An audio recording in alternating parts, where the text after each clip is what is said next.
What is up, Nets fans? Welcome to the Brooklyn Buzz. I'm your host, Nick Fay. With me, as always, Jac Manuell. What's up, Jack? 5 straight.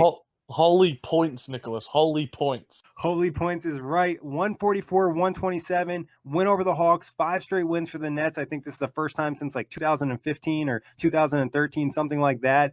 Crazy that the Nets are playing so well right now. We saw an offensive explosion today, Jack. Just crazy to think this is our Nets.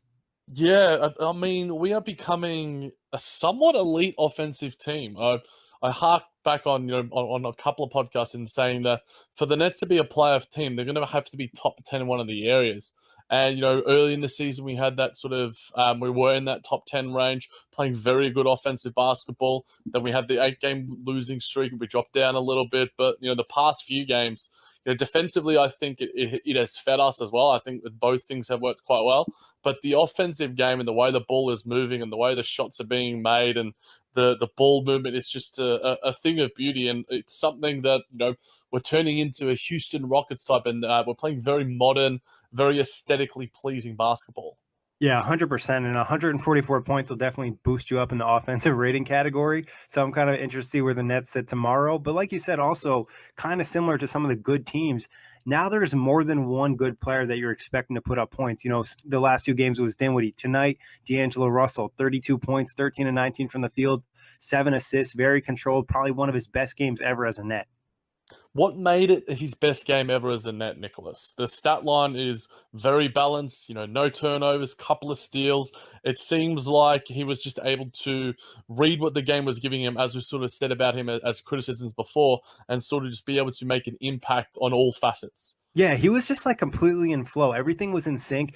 You saw a little extra energy and engagement from him offensively and defensively. I know Kenny, after the game, praised him for his engagement defensively. Those 2 steals, he was just in there poking out loose balls and kind of just the hustle plays we were talking about in the previous show. We saw that today. There was also a couple plays where in the past he probably would have put up a shot or tried to force a layup. Instead, he made the extra pass. One play really stuck out. It was after a steal or some type of loose ball. He was on a 2-and-1 fast break. He could have easily kind of forced a layup, but instead he threw a bounce pass to Ed Davis. He scored on the layup. So it's just like, I don't know. It just seemed like he finally got it today. Like he really looked like a true point guard, and then the scoring was just out of the world, out of this world. Do you think the Nets need to invite Antoine and Antonio Griezmann to every home game these days now? You need to hit him up with some season tickets. True that, yeah. I think it did help him, maybe, like seeing somebody he really likes is, he was a soccer player, if I'm correct, and like got him going. So I think maybe that is something that kind of motivated him, but he just was locked in. It just like, I don't know, everything seemed to click on all aspects of the game for him today. Does this game give you hope going forward, Nicholas? Obviously, we chatted about with Matt and we've chatted about with Brian before about, our issues with DeAngelo. And obviously, Spencer got his payday. So, DeAngelo is obviously the natural sort of topic point when you sort of, process of elimination. Does this give you confidence going forward, or is this sort of a blip in the radar to play devil's advocate on the other side? It's easily, you could say it was just like another flash that we've seen, but this was probably, like I said, one of his best games. And I thought even if he didn't put up 32 points, I would have still thought it was a great game because of some of the extra efforts we saw defensively, going for a couple rebounds out there. I just felt like he was in control and he understood what he needed to do. Obviously, it was against the Hawks, and that, plays a factor in this because they're not very good defensively. They're terrible. Another thing that stuck out in this game, he felt comfortable taking advantage of his size. You saw him do it against Trae Young. You saw him do it against Jeremy Lin. Taking advantage of that size, I think if he puts on some more weight, that could be something he could add to his game. So how happy were you to see Caris LeVert on the bench? I was super happy to see Caris LeVert. I was also surprised because he cut his hair. So that kind of caught me off guard. I was, digging the look before, but it's very nice to see him out there. No boot or anything. So when they get him back, they'll have Spencer Dinwiddie, they'll have D'Lo, they'll have LeVert, all guys that can easily put up 25, 30-plus points in a night. And if you got 2 of the guys cooking, you're looking like a good shape for a W. Yeah, and I think, the Nets are only going to add talent going forward. And, we see the development. Joe Harris is absolutely lethal. Alan Crabb on his very good game for Joe Harris. Like, I want to say, Jack, I know you didn't get to watch it yet, but you're going to love it because he looks super confident. And, he cooked a former net, Vince Carter. Every time he had Vince on him, he felt confident driving to the rim. Even one shot, he just pulled up and shot a 3 in his eye. Looking at it right now, 4 of 7 from the field, 3 of 6 from three-point land, 5 of 6 from the free throws, and 6 assists as well. I mean, anything Joe Harris does, I always love. I mentioned on JBT as well. He's my favorite Harris in the league. Sorry Tobias and sorry Gary. But yeah, it's just I know what I'm going to get from Joe Harris, and I think he is just anything that he does. It's just very composed, very poised, but also he provides energy, not in a way that's like sort of Rodion's and that it's infectious, but it's a steadying sort of force. So I'm happy to see that from Joe Harris. Any Good other shout outs? with Jared Allen today too. A couple assists that led to some easy Allen dunks. Yeah, I've seen that a little bit of late from Joe because he attacks so well in terms of being able to drive and hit the rim with some force and use his sort of a body to sort of give him that elevation. But he's reading it quite well as now, and obviously those 6 assists. I think that those sort of little dinker dumpers, those mini passes, whatever you want to call them. We saw plenty of them from Caris last season, but Caris obviously did the sort of wraparound passes. But I think Joe Harris does those sneaky little passes. I know Rondae's done a few of them. Jared Dudley's done a few of them.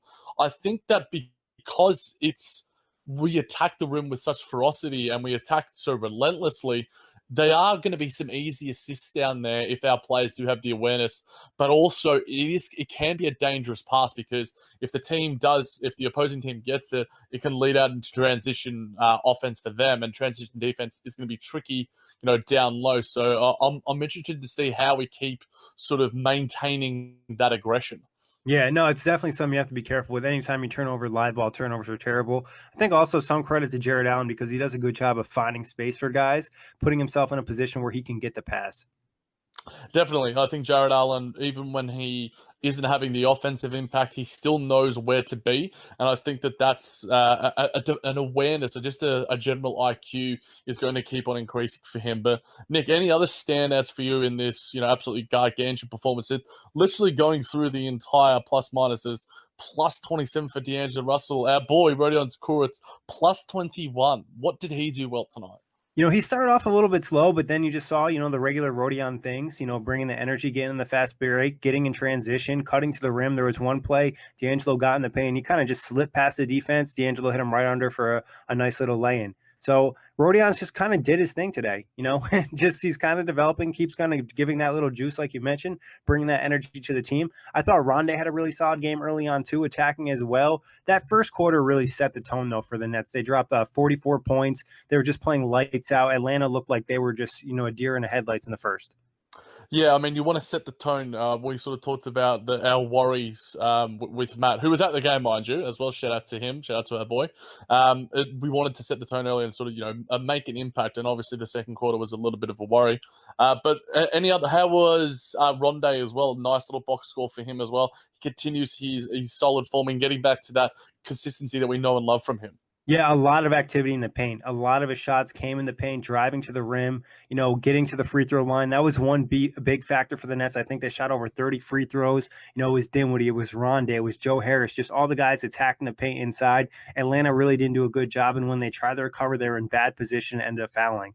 I think Jared Dudley actually had a nice game. He knocked down a couple threes. He had a nice hesitation move on Herter out there that led to a lay-in. So not a bad game from Dudley, who catches a lot of hate on a regular basis.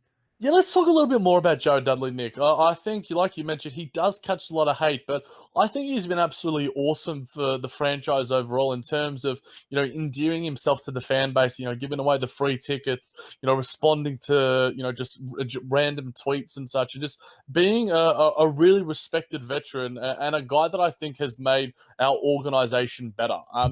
Tell me, what you've loved about Jared Dudley, not just from this game, but, overall from this season, because I think he's sort of been an afterthought. He's been a whipping boy, a sort of Quincy AC light, as Matt mentioned on the last episode. But Jared Dudley has been more than what we could have hoped for, surely. Yeah, definitely. I think he has more in the tank than we expected on the court, knock down a couple threes, bring that veteran presence out there, kind of understanding what to do. But like you said, off the court, I think talking to the media, representing the Nets in a positive fashion, interacting with the fans, but also Spencer Dinwiddie after the last game mentioned, he was the guy that kind of hosted that player film meeting. And he kind of went through the film and told guys, what they need to do and whatnot. So I think having a veteran like that has really helped. And the combination of him and DeMarre Carroll and Ed Davis has been huge for the Nets. Oh yeah, absolutely. Funnily enough, Nick, I wanted to mention this to you as well as the fans, because we wouldn't make this mistake at OTG basketball. But ESPN in their team stats has total turnovers that the Atlanta Hawks had 114 to the Nets 13. Now, surely that isn't the case.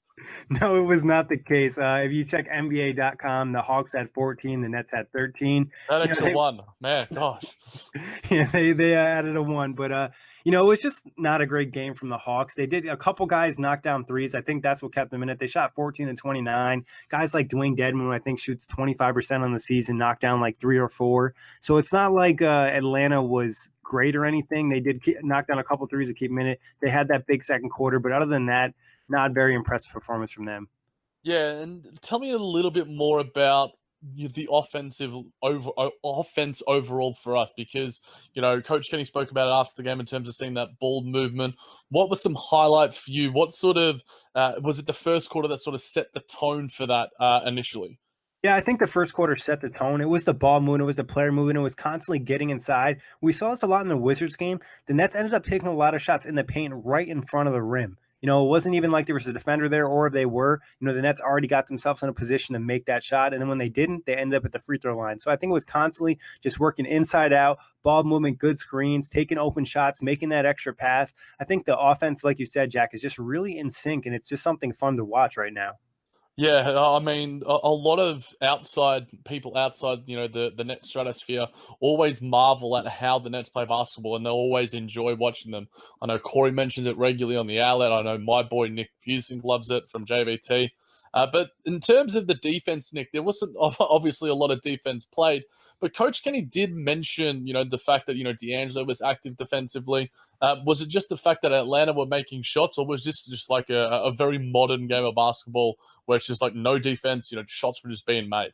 Yeah, I mean, there was, like I said, that second quarter, when you let Atlanta score 40-plus points, that's pretty bad. They kind of got lazy. They were scoring so well offensively where they didn't have to get lock in. The pace was pretty high, but like I mentioned, Dwayne Dedmon, looking at the stats, 5 of 5 from 3. They gave him all of those threes. That was in the scouting report to let him shoot. He's going to knock them down. There's not really a ton you're going to do about it. So I think some of it was that. There was other guys who were coming off the bench and trying to make a name for themselves, but most of the time when Atlanta got easy baskets, it was just because the Nets weren't putting in a ton of effort because, they were scoring so easily on the other end. They were just like, does it really matter? Yeah, that's fair. And I think some fans would be wanting us to chat about Mr. Jeremy Lin, Nicholas. How was his performance tonight against his old team? Nothing special. Well, I think he might have got benched in the second half because he was so lazy defensively. There's a couple times, even in the first quarter, it's like he didn't play in the Nets the previous seasons. Well, I mean, he didn't play a ton of games, but he surely watched Joe Harris. There was one play where he just didn't put a ton of effort chasing Joe Harris off a screen. He got a wide open 3 in the first quarter. Not very impressed with Jeremy Lin.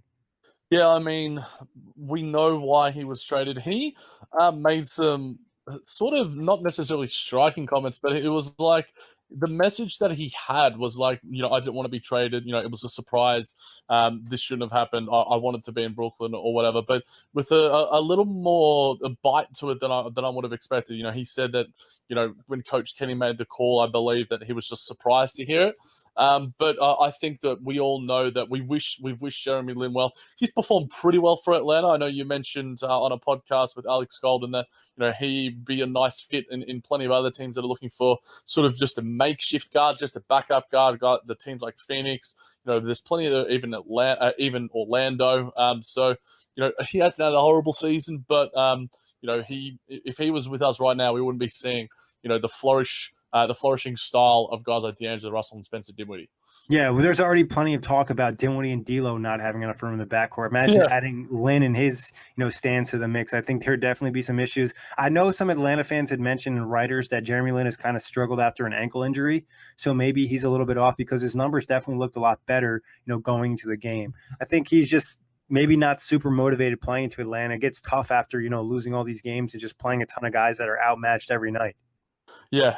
Now, one final thing, Nick, not away from the game, so to speak. We heard the news that Trevion Graham has been recalled to the G League Long Island team.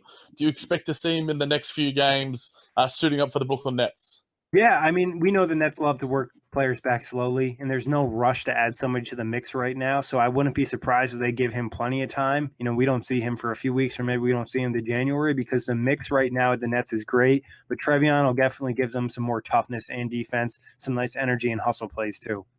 Yeah, it's a wealth of riches, an embarrassment of riches that we spoke about in terms of our depth. That it's something that we could use to exploit against other teams that don't have that, necessarily ready-made talent that can sort of just make an impact, make a good play, have that sort of composure. Just be able to do the right things whenever they're out in the court and not let their egos get involved. I think the Nets, it's going to be a real strength for us if we can stay healthy.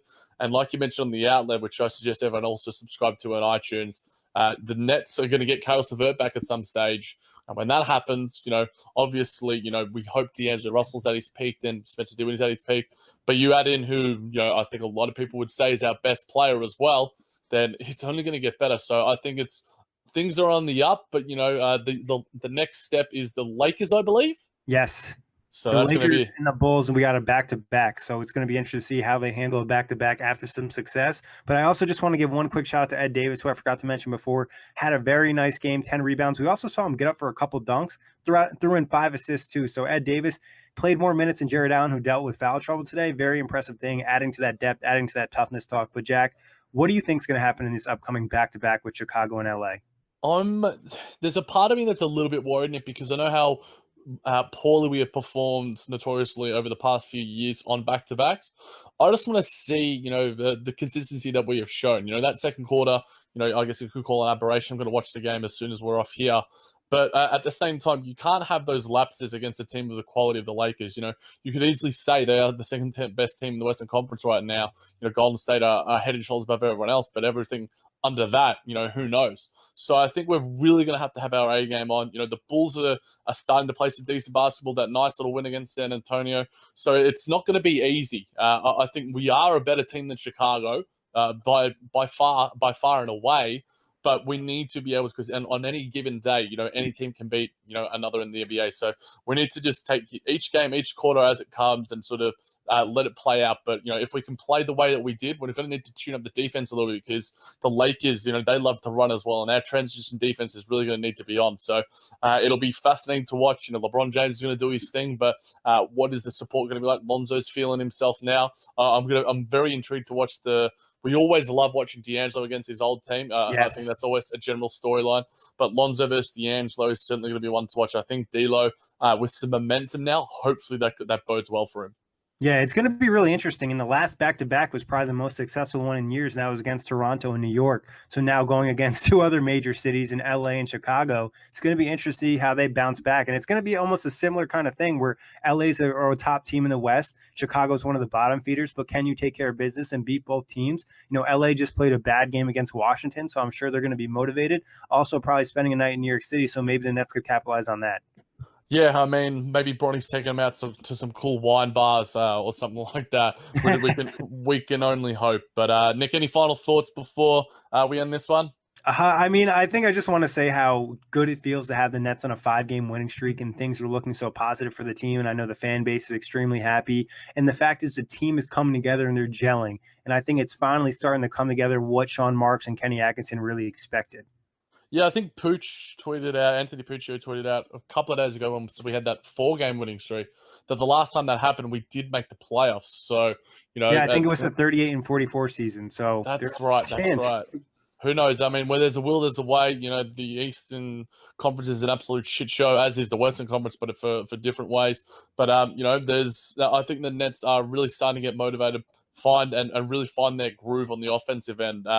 Like you mentioned, I'm going to be fascinated to see how we sort of stay around that range. If we can stay 20th or above in defensive rating, I think that we do probably make the playoffs. But the net rating and how bad we are defensively, because our offense almost seems to be taking care of itself when we have guys like Spencer Dinwiddie, DeAngelo Russell, and the scheme that Coach Kenny implements. I think it's defensively where we're going to have to keep an eye on.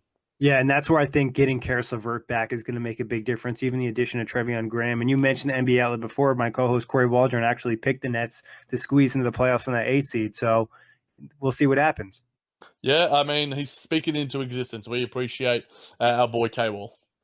Yeah, I told him he'd get a better Christmas gift now. But yeah, any thoughts on you, Jack? Any final things about the Nets or the upcoming games?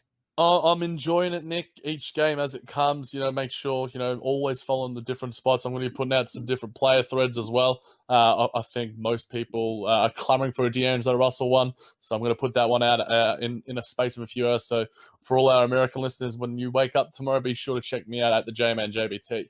Yeah, for sure. Jack has been posting great threads. If you're looking for videos during the game, you can follow me at OTG Nick. And for all types of NBA content, follow OTG Basketball. But Jack, that wraps it up. As always, thank everybody for listening. Check us out, iTunes, Blog Talk Radio, OTGBasketball.com, NetsRepublic.com, YouTube, and Dash Radio.